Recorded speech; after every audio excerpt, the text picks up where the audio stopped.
कहानी की शुरुआत होती है चोरों की एक गैंग से जो एक मेले से $1 मिलियन चुरा कर गाड़ी से भाग रहे थे। अब उनका प्लान था एक ज्वेलरी स्टोर को लूटना। उनके साथ पार्कर नाम का एक आदमी भी था जो काफी तेज तर्रार था, इसलिए ये चोर चाहते थे कि अगली चोरी में पार्कर उनका साथ दे। मगर पार्कर ने इसके लिए मना कर दिया क्योंकि उसे इस गैंग का काम करने का तरीका पसंद नहीं था। जब पार्कर राजी नहीं हुआ तो गैंग के लीडर मेलिंडर ने अपने साथी को बंदूक निकालकर पार्कर को मारने का हुक्म दिया, लेकिन पार्कर ने उसी समय अपने साथ बैठे गुंडे के मुंह पर अपनी कोहनी से जोरदार वार कर दिया। मेलिंडर के आदमी ने उस पर गोली चलाने की कोशिश भी की, मगर इस हाथापाई में गोली ड्राइवर को जा लगी, जिससे गाड़ी इधर उधर जाने लगी। तब मेलिंडर ने मौका देखकर स्टीयरिंग व्हील संभाला और साथ ही पीछे मुड़कर पार्कर की छाती पर गोली दाग दी। अचानक गोली लगने पर पार्कर गाड़ी की खिड़की तोड़कर बाहर कूद गया। पार्कर बुरी तरह जख्मी हो चुका था और उसके पूरे शरीर से खून बह रहा था, पर मेलिंडर अब भी चुप नहीं बैठा। उसने अपने चेले को बाहर जाकर पार्कर का काम तमाम करने को कहा। पार्कर ने इसी आदमी को जोरदार मुक्का मारा था, इसलिए उसने अपना बदला लेने के लिए पार्कर को गोली मारकर उसे एक नाले में धकेल दिया ताकि वो जिंदा न बच सके। इसके बाद हमें बताया जाता है कि दरअसल पार्कर और ये चारों चोर एक दूसरे को पहले से नहीं जानते थे। एक दिन क्लेयर के पिता मिस्टर हर्ली ने पार्कर को उनसे मिलाया था। मिस्टर हर्ली खुद भी एक जाना माना चोर था जिसने पार्कर के साथ मिलकर काफी डकैतियां की थी। उनकी नजरों में पार्कर काफी होनहार और तेज था, इसीलिए उन्होंने उसे मेलिंडर की गैंग से मिलवाया। असल में उन्हें एक सुपरमार्केट की तिजोरी लूटनी थी, इसलिए उन्हें पार्कर जैसे एक काबिल इंसान की जरूरत थी। अगर पार्कर इसके लिए राजी हो गया तो वो चोरी का पूरा प्लान बनाएगा और सब उसी के प्लान के हिसाब से चलेंगे। पार्कर का एक रूल था, वो हमेशा अमीरों को लूटता था और साथ ही उसने आज तक किसी बेगुनाह की जान नहीं ली थी। उस दिन शहर में काफी बड़ा मेला था, जिस वजह से उनकी गैंग भी आसानी से आम लोगों की भीड़ में शामिल हो गई। सबसे पहले दो चोर जोकर्स का भेष बनाकर भीड़ का हिस्सा बनकर एक खास जगह पर पहुंचे। फिर उन्होंने कपड़े से सब कुछ ढक दिया ताकि कोई अंदर न झांक सके। इसके बाद एक आदमी ने वॉल पैनल निकाला और अंदर घुस गया। ये जगह तिजोरी के बिल्कुल नीचे थी। अपना काम खत्म करते ही उसने आसमान में लाल और हरे बलून उड़ाकर अपने साथियों को इशारा कर दिया। वहीं दूसरी ओर हम देखते हैं कि पार्कर विग लगाकर चर्च के फादर के रूप में वहां पहुंचा था। वो एकदम असली फादर की तरह लग रहा था। उसके भेष से धोखा खाकर एक दुकानदार ने उसे मुफ्त में डार्ट्स खेलने को दे दिए। जब पार्कर ने इनाम जीता तो उसने एक छोटी लड़की को दे दिया, जिससे वो बेहद खुश हुई। उसी समय उनकी नजर उन्हीं बैलून्स पर पड़ी जो उसके साथियों ने उड़ाए थे। अब पार्कर सीधा सिक्योरिटी बूथ पर पहुंचा। जाने से पहले उसने अपने साथी ऑगस्ट से कहा कि उसे लड़कियां ताड़ने की बजाय काम पर ध्यान देना चाहिए। असल में ऑगस्ट पर घोड़ों के तबेले में आग लगाने की जिम्मेदारी थी ताकि सभी पुलिस वाले वहां इकट्ठे हो जाएं और उसके साथ ही आराम से चोरी कर सकें। मगर जैसे ही ऑगस्ट वहां गया तो एक गार्ड ने उसे रोक दिया क्योंकि घोड़े अभी चारा खा रहे थे। तब ऑगस्ट मन ही मन में उसे गाली देकर वहां से चला गया।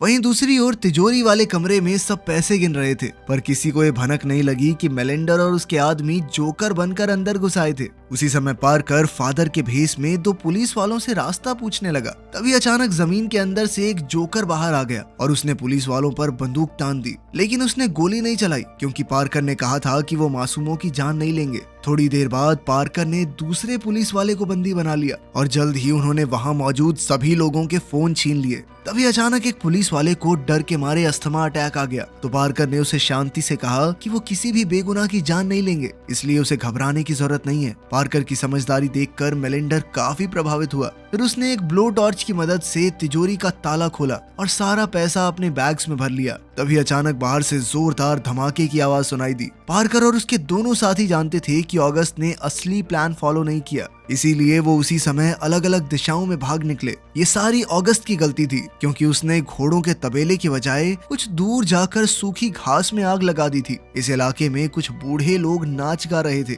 बदकिस्मती से ये आग बढ़ते हुए गैस सिलेंडर्स तक जा पहुंची, जिस वजह से जबरदस्त धमाके शुरू हो गए। अचानक वहां लोगों में अफरा तफरी मच गई और लोग एक दूसरे को कुचल कर जाने लगे। वहीं मेले के बाहर गैंग का एक चोर पुलिस ऑफिसर के भेष में था। जैसे ही उसने फायर ट्रक्स को आते देखा तो वो समझ गया कि अपने साथियों को लेकर निकलने का समय आ गया है। कुछ ही पलों में दोनों जोकर पैसों से भरा बैग लेकर आए और उन्हें ट्रक में भर दिया। वहीं पार्कर कुछ दूर खड़े होकर आराम से अपनी विग उतार रहा था। चारों ओर भीड़ की वजह से किसी ने उसे पहचाना नहीं, मगर जब पार्कर ने आग की वजह से आम लोगों को जख्मी होते देखा तो वो गुस्से से भर गया। थोड़ी देर बाद वो सब अपने अड्डे पर पहुंचे तो पार्कर ने ऑगस्ट को जोरदार मुक्का मारा क्योंकि उसने पार्कर के ऑर्डर्स नहीं माने थे। खैर बाद में उन्होंने सारा पैसा एक अलग गाड़ी में भरा और वहां से भाग निकले। इसके बाद वही हुआ जो हमने शुरुआत में देखा था। मेलिंडर की गैंग ने पार्कर को धोखा देकर एक नाले में फेंक दिया, मगर पार्कर की किस्मत अच्छी थी क्योंकि कुछ ही पलों में एक गाड़ी वहां रुकी और एक फादर और उसके 2 बच्चों ने पार्कर को पानी से बाहर निकाला।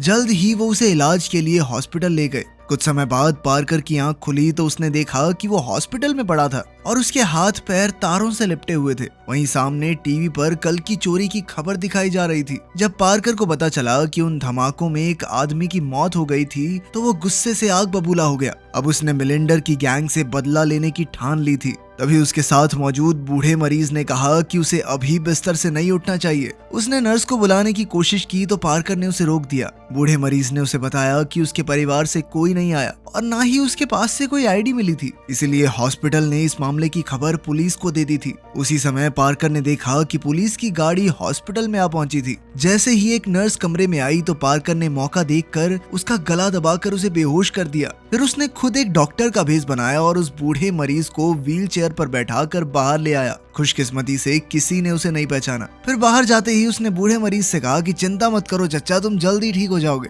जिसके बाद वो एक एम्बुलेंस में बैठकर निकल पड़ा।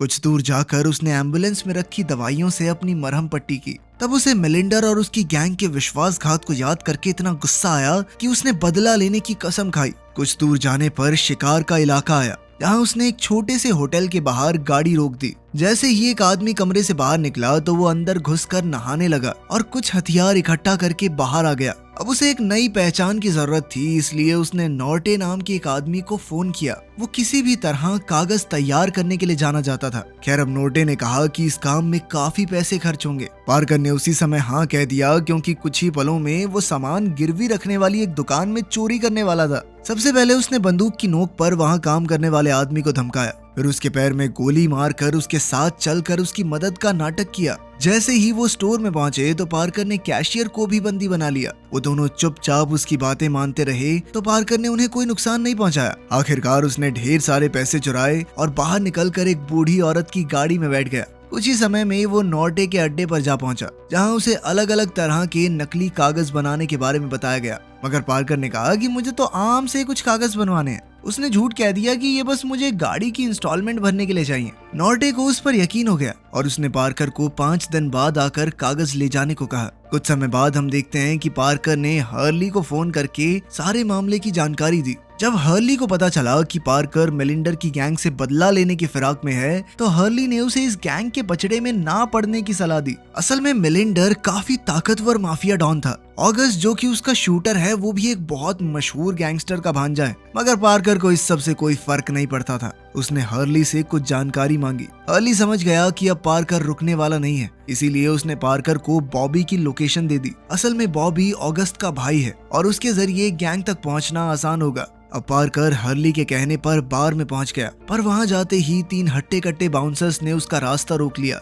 लेकिन जब पार्कर ने कहा कि उसके बॉस डैन जिंगर ने उसे बॉबी से बात करने भेजा है तो उन्होंने उसे अंदर जाने दिया। इसके बाद पार्कर ने एक फायर एक्सटिंग्विशर से वार करके सीढ़ियों पर जा रहे आदमी को बेहोश कर दिया और सीधा ऑगस्ट के कमरे में जा घुसा। उसने देखा कि बॉबी मैनेजर पर चिल्ला रहा था तो पार्कर ने पूछा कि इस वक्त ऑगस्ट कहाँ है। बॉबी ने तुरंत अपने गुंडों को पार्कर को पकड़ने का हुक्म दिया, पर पार्कर ने कुछ ही पलों में उन सबकी हड्डी पसली एक कर दी। फिर वो एक बेंच लेकर बॉबी का गला घोंटने लगा और कहा कि अपने भाई का पता बता। उसने मेलिंडर के साथ मिलकर मुझे मारने की कोशिश की थी, लेकिन बॉबी ने कहा कि अगर मैंने अपने गुंडे बुला लिए ना तो वो तुझे छोड़ेंगे नहीं, समझा। इस पर पार्कर ने गुस्से में उसके मुंह पर और जोर से बेंच दे मारा, जिससे बॉबी दर्द के मारे बुरी तरह चिल्लाने लगा और आखिरकार उसने सच उगल दिया कि उसका भाई फ्लोरिडा के पाम बीच पर है। तभी अचानक एक गुंडा वहां पर आ घुसा और उसने पार्कर पर गोली चलाने की कोशिश की, मगर पार्कर एक ही पल में भीड़ में गायब हो गया। अब पार्कर जानता था कि आगे चलकर क्लेयर और हर्ली की जान को खतरा हो सकता है, इसलिए उसने उन दोनों को छिपकर रहने को कहा।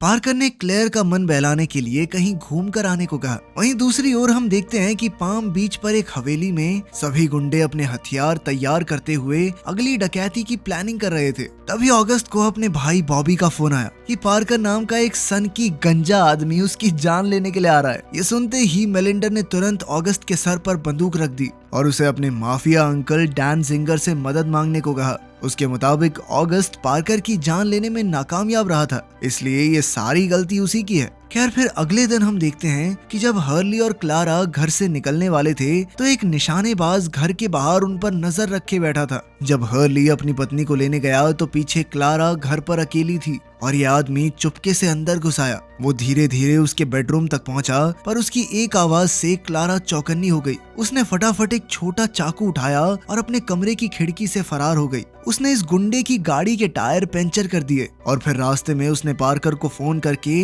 इस सारी घटना के बारे में बताया। पार्कर ने उसे शांत होकर उसके फिश फार्म पर पहुंचने को कहा। उसने क्लारा से वादा किया कि वो फ्राइडे को आकर उसे ले जाएगा। इसके बाद वो खुद नॉर्टे के अड्डे पर नकली कागज लेने पहुंचा, लेकिन वहां जाकर उसने देखा कि नॉर्टे के अड्डे पर कुछ हत्यारे आ पहुंचे थे, क्योंकि नॉर्टे ने कागज बनाने में उसकी मदद की थी। पार्कर जब अंदर घुसा तो नॉर्टे के आदमी ने उसके सर पर बंदूक तान दी, लेकिन पार्कर ने उस पर ध्यान नहीं दिया। उसने नॉर्टे से कागज मांगे, पर नॉर्टे इस वक्त बेहद गुस्से में था, क्योंकि पार्कर की वजह से वो इस मुसीबत में फंसा था। तभी अचानक पार्कर ने पीछे मुड़कर बंदूक छीन ली और अर्नेस्टो की टांग में गोली मार दी। इसी मौके का फायदा उठाकर एक हत्यारे ने टेबल पर रखी बंदूक उठाने की कोशिश की, पर पार्कर ने उसे भी मौत के घाट उतार दिया। इधर नॉर्टे बुरी तरह डर चुका था, इसीलिए उसने पार्कर के कहने पर उसे कागज दे दिए। नॉर्टे ने उसे ये सारी जानकारी अच्छे से याद करने को कहा। अब पार्कर डैनियल नाम का एक अमेरिकन आदमी बनकर पाम बीच जाकर मेलिंडर की गैंग को खत्म करने के लिए पूरी तरह तैयार था। मगर जाने से पहले उसने नॉर्टे को इन तीनों हत्यारों को ऊपर पहुंचाने का जिम्मा दिया। कुछ देर बाद मिस्टर हर्ली पार्कर से मिलने आए और उसे पाम बीच ना जाने की सलाह दी, क्योंकि वहाँ हर 10 लोगों में से 8 तो पुलिस वाले हैं, इसलिए वहाँ ऐसे पचड़े में पड़ना खतरे से खाली नहीं होगा। हर्ली ने उसे झूठ कह दिया कि मेलिंडर ने उसके हिस्से के पैसे भिजवा दिए थे ताकि पार्कर अपना इरादा बदल दे। हर्ली को लगता था कि पार्कर अकेला डैन जिंगर की माफिया गैंग का सामना नहीं कर पाएगा, मगर पार्कर ने उसकी एक न सुनी, क्योंकि बात पैसों की नहीं उसूलों की थी। आखिरकार हर्ली मान गया और उसने कहा कि अगर उसे पुलिस के शक से बचना है तो उसे अच्छे से नाटक करना होगा। अगर उसने वहां जाकर किराए पर घर लिया तो पुलिस की नजर जरूर उस पर जाएगी। तब पार्कर ने वहां पर एक घर खरीदने का फैसला किया। अगले दिन वो सीधा एक रियल एस्टेट ऑफिस में पहुंचा और एक कंसल्टेंट से कहा कि उसे एक विला खरीदना है। एजेंट लेस्ली ने देखा कि वो काफी अमीर लग रहा था, तो वो काफी खुश हुई और उसने जल्द से जल्द डील फाइनल करने की कोशिश की। असल में लेस्ली का हाल ही में तलाक हुआ था और अब वो पैसों की तंगी की वजह से अपनी माँ के साथ रह रही थी, और तो और अगर उसने इस महीने एक भी घर नहीं बेचा तो उसकी नौकरी तक चली जाएगी। खैर आज वो पार्कर यानी डैनियल को घर दिखाने ले गई। उसने डैनियल को अच्छी तरह घर दिखाने, सब कुछ समझाने में पूरा जोर लगाया, मगर सच तो ये था कि वो लेस्ली का इस्तेमाल करके सिर्फ उस इलाके का मुआयना कर रहा था। वो जानता था कि मेलिंडर $50 मिलियन की चोरी करने वाला है और उसने यहीं घर खरीदा होगा। फिर रास्ते में उसने एक सस्ते घर में दिलचस्पी दिखाई तो लेस्ली समझ गई कि ये कोई गरीब आदमी है जो अमीर होने का नाटक कर रहा है। जब उसने ऑनलाइन चेक किया तो उसके होश उड़ गए, क्योंकि डैनियल के अकाउंट में सिर्फ $25,000 थे। फिर शाम को हम देखते हैं कि पार्कर मेलिंडर और उसकी गैंग के घर में घुस आया था।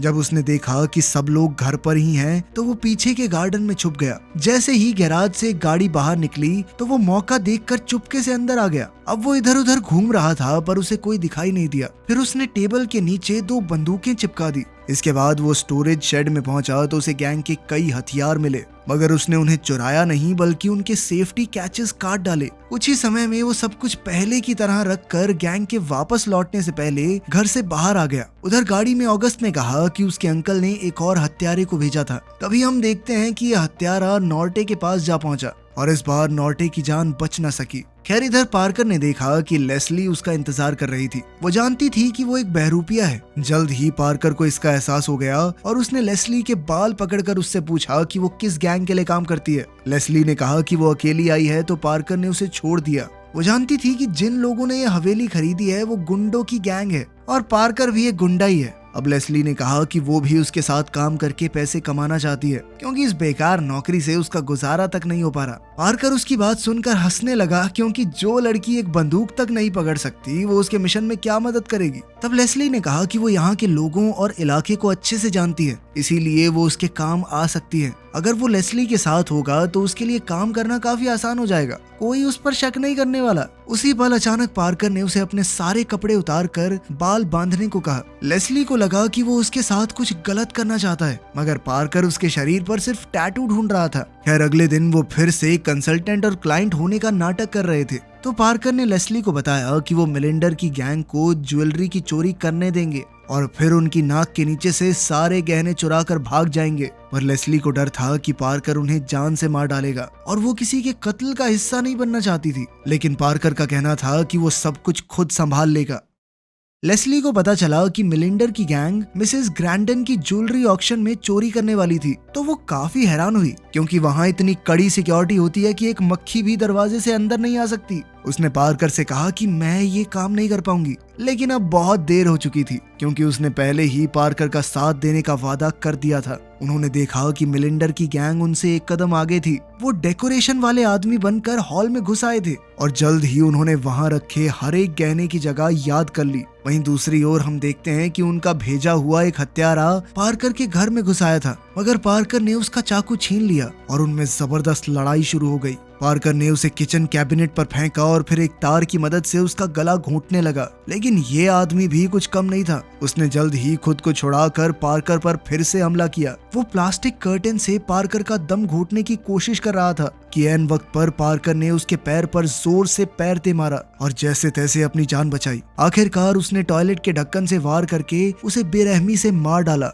अब वो समझ गया कि ये जगह खतरे से खाली नहीं है, इसीलिए वो चुपके से लेस्ली के घर जाकर छुप गया। अगली सुबह लेस्ली के घर पुलिस आई। जैसे ही लेस्ली ने किचन में खून के निशान देखे तो उसने घबराकर चुपके से सब कुछ साफ कर दिया, पर अचानक उसकी नजर पार्कर पर पड़ी, जो लहूलुहान होकर उसके घर में छुपा हुआ था। अब उसे बचाने के चक्कर में लेस्ली ने पुलिस को झूठ कह दिया कि वो कुछ नहीं जानती। खुशकिस्मती से पुलिस वाला उसे पसंद करता था, इसीलिए उसने ज्यादा कुछ नहीं कहा और वहाँ से चुपचाप चला गया। उसके जाते ही पार्कर ने लेस्ली को क्लारा को फोन करके यहाँ बुलाने को कहा, क्योंकि वो एक नर्स थी। बाद में जब लेस्ली काम से घर वापस लौटी तो उसने क्लारा को देखकर गुस्से में कहा, कैसी गर्लफ्रेंड हो तुम, ये ऐसी हालत में मिलिंडर पर हमला करने की बातें कर रहा है, रोको इसे। खैर दूसरी ओर मिलिंडर ने अपने गुंडों को हथियार बांटे और वो सभी अपने मिशन के लिए निकल पड़े। जल्द ही वो सब कुछ ग्रुप्स में बंट गए। एक तरफ मिलिंडर अपने 2 साथियों के साथ फायर फाइटर्स के भेस में था, उधर ऑगस्ट यार्ड के क्रू का हिस्सा बन गया था, वहीं बाकी लोग ऑक्शन में ही छुपे हुए थे। जब वहां पर आए मेहमानों का स्वागत किया जा रहा था तो अचानक वहां चारों ओर जोरदार धमाके हुए, जिससे पूरी जगह में अफरा तफरी मच गई। वहीं दूर से जब ऑगस्ट ने धुआं देखा तो उसने तुरंत अपने साथियों को फोन करके खबर दी। कुछ ही पलों में वो सब फायर फाइटर्स का भेस बनाकर वहां आ पहुंचे और सभी गार्ड्स को बाहर भेजकर उन्होंने दरवाजे बंद कर लिए। इसके बाद उन्होंने बड़े आराम से करोड़ों के हीरे जवाहरात लूटे। अब काम पूरा होने पर सारे चोर पानी में कूद गए और अगस्त की बोट का इंतजार करने लगे, मगर बदकिस्मती से पुलिस की स्पीड बोट वहां आ पहुंची और उन्होंने अगस्त को रोक लिया। अब अगस्त चारों तरफ से घिर चुका था और वो चाहकर भी कुछ नहीं कर सकता था, इसलिए उसे मजबूरी में वहां से जाना पड़ा। वहीं उसके साथ ही अब भी पानी में ही थे। उधर सारे गहने चोरी होने की खबर फैली तो पुलिस ने मिलिंडर और उसकी गैंग को ढूंढने के लिए हेलीकॉप्टर भेज दिए। इधर लेस्ली को एहसास हुआ कि पार्कर की मदद के लिए तो कोई भी नहीं है, तो वो उसकी मदद के लिए निकल पड़ी। लेकिन तब तक पार्कर अकेला मिलिंडर के घर पहुंच चुका था। कुछ ही समय में लेस्ली वहां आई और उसी समय पूरी गैंग भी अपने घर आ पहुंची थी। वो इतनी बड़ी चोरी करके बेहद खुश थे, पर उसी समय अगस्त ने लेस्ली को पकड़ लिया। वो उसे धमका कर घर में ले आया तो मिलिंडर ने हिसाब लगाया कि उसे पार्कर ने भेजा है और वो खुद भी आसपास छिपा हुआ होगा। ये सुनते ही अगस्त आग बबूला हो गया और लेस्ली को बुरी तरह पीटने लगा। उसने लेस्ली को जान से मारने की धमकी दी, पर तब भी लेस्ली ने यही कहा कि वो पार्कर को नहीं जानती। अब पूरी गैंग घर में पार्कर को ढूंढने लग गई। एक गुंडा बैकयार्ड में उसे देखने गया तो अचानक पार्कर ने पीछे से उसकी गर्दन पर छुरा चलाकर उसे मार डाला। जैसे ही उसकी मौत की खबर मिली तो मिलिंडर ने अगस्त को बाहर भेजा, मगर अब पार्कर घर के अंदर घुस आया था। जैसे ही एक गुंडे ने लेस्ली को गलत तरीके से छूने की कोशिश की तो लेस्ली ने पार्कर की ओर देखा और मिलिंडर को पता चल गया कि वो कहाँ छुपा है। उसने चिल्लाकर कहा कि अगर वो बाहर नहीं आया तो वो लेस्ली को जान से मार देगा। उसी पल पार्कर ने बाहर आकर मिलिंडर पर हमला बोल दिया। इसी मौके का फायदा उठाकर लेस्ली ने टेबल के नीचे छुपी बंदूक निकाल ली और उस गुंडे पर लगातार गोलियां बरसाकर उसे मार डाला। इधर मिलिंडर ने एक हाथ से जख्मी पार्कर को पकड़ा और दूसरे हाथ से वो उसे बेरहमी से पीट रहा था, मगर अचानक पार्कर ने उसका हाथ मरोड़कर उसे पीछे धकेल दिया और एक ही गोली में उसका काम तमाम हो गया। उसी पल ऑगस्ट ने अंदर आकर लेस्ली को बंदी बना लिया। उसने पार्कर को धमकाया कि अगर उसने गोली चलाई तो अंकल डैन जिंगर उसे छोड़ेंगे नहीं, मगर ऑगस्ट ये नहीं जानता था कि पार्कर उसकी बंदूक पहले से ही खराब कर चुका है। फिर पार्कर ने एक ही पल में ऑगस्ट के माथे में गोली मारकर उसका काम खत्म कर दिया। इसके बाद पार्कर और लेस्ली बेशकीमती हीरे लेकर भाग निकले। पार्कर ने कहा कि वो खुद उसे कुरियर से पैसे भिजवा देगा। अब लेस्ली बेहद अमीर होने वाली थी तो वो खुश होकर अपने रास्ते चली गई। कुछ महीनों बाद लेस्ली के घर पर एक बॉक्स आया जो पैसों से भरा हुआ था और वो खुशी के मारे नाचने लगी। साथ ही पार्कर ने उस परिवार को भी पैसे भेजे जिन्होंने उसकी जान बचाई थी। इन पैसों से उनका पूरा कर्ज भी चुकता हो गया और साथ ही पार्कर का बदला भी पूरा हुआ।